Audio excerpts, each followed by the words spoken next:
ఎవరు చిన్న డైరెక్టర్, ఎవరు పెద్ద డైరెక్టర్, ఒక టైం వచ్చిన తర్వాత ఎవడి సత్తా ఏంటో తెలుస్తోంది. అలాంటి వాళ్ళలోనే డైరెక్టర్ వేణు కూడా ఒకడు. ఒకే ఒక్క బలగం అనే సినిమాతో తెలుగు వాళ్ళ గుండెలుగా హత్తుకుపోయాడు. ఇప్పుడు ఎల్లమ్మ అనే గ్రామీణ టైటిల్ తో మన ముందుకైతే రాబోతున్నాడు. ఈ కథపై వేణు చాలా కాన్ఫిడెంట్ గా ఉన్నాడని చెప్పాలి. ఈ టైంలోనే ఎల్లమ్మ సినిమాలో నటించబోతున్న రంగస్థల కళాకారుల కోసం గాలింపునైతే మొదలుపెట్టాడు. మారుమూల పల్లెల్లో నగరాల్లో తిరుగుతూ వీళ్ళ కోసం అయితే వెతుకులాట మొదలుపెట్టాడు. అక్కడ కొంతమంది రంగస్థల కళాకారుల ప్రతిభను చూసి తనే ఆశ్చర్యపోయాడట. బలగం సినిమాలో సైతం ఎంతో మంది కళాకారులను తీసుకొచ్చి వాళ్లకు లైఫ్ అయితే ఇచ్చాడు వేణు. వారి నుంచి మంచి మంచి నటనను బయటికి తీసుకొచ్చి సినిమాను చూస్తున్న ప్రతి ఒక్కరిని కంటతడి పెట్టించాడు. అంతలా ప్రేక్షకులను కట్టిపడేశారు బలగం రంగస్థల కళాకారులు.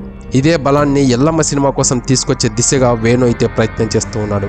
మరి బలగంతో వేణు చేసిన మ్యాజిక్ ఈ ఎల్లమ్మ సినిమాకు వర్కౌట్ అవుతుందో లేదో చూడాలి. తెలంగాణ మనసుల్లో బాగా పాపులర్ అయిన పేరునే టైటిల్ గా తీసుకురాబోతున్నాడు. కథని ఆధారంగా చేసుకుని డైరెక్టర్ వేణు ఈ సినిమాకు ఎల్లమ్మ అనే టైటిల్ అయితే ఫిక్స్ చేశాడట.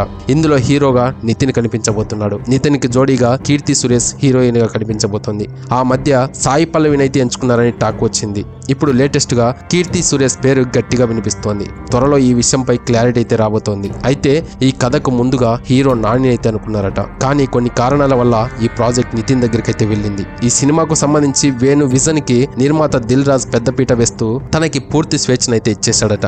నిజంగా ఇంత చిన్న డైరెక్టర్ కు ఇంతమంది స్టార్లు సపోర్ట్ చేయడం అనేది చాలా గొప్ప విషయం. ఎల్లమ్మ అనే పేరుతో తెలుగు నేటివిటీని కళ్ళకు కట్టినట్లుగా చూపించబోతున్నాడు వేణు. తెలంగాణలో మహిళలకు ఇలాంటి పేరు చాలా ఎక్కువగా ఉంటుంది. అలాగే ఎల్లమ్మను గ్రామ దేవతగా కూడా కొలుస్తారు. అలాంటిది వేణు తన రెండవ సినిమాకు ఎల్లమ్మ అనే టైటిల్ పెట్టడం కూడా ఇప్పుడు ఈ సినిమాపై చాలా ఇంట్రెస్ట్ అయితే కలిగిస్తోంది. సో ఇది గైస్, మరి వేణు సినిమాల గురించి మీరేమనుకుంటున్నారో తప్పకుండా కామెంట్ చేయండి. ఇలాంటి చిన్న సినిమా పెద్ద సినిమాని లేకుండా ప్రతి ఒక్క సినిమా అప్డేట్ మీ ముందుకు తీసుకొస్తూ ఉంటాను. కాబట్టి వీడియోకి లైక్ చేసి తప్పకుండా మన ఛానల్ ని సబ్స్క్రైబ్ అయితే చేసి పెట్టుకోండి. Thank you for watching. జై హింద్.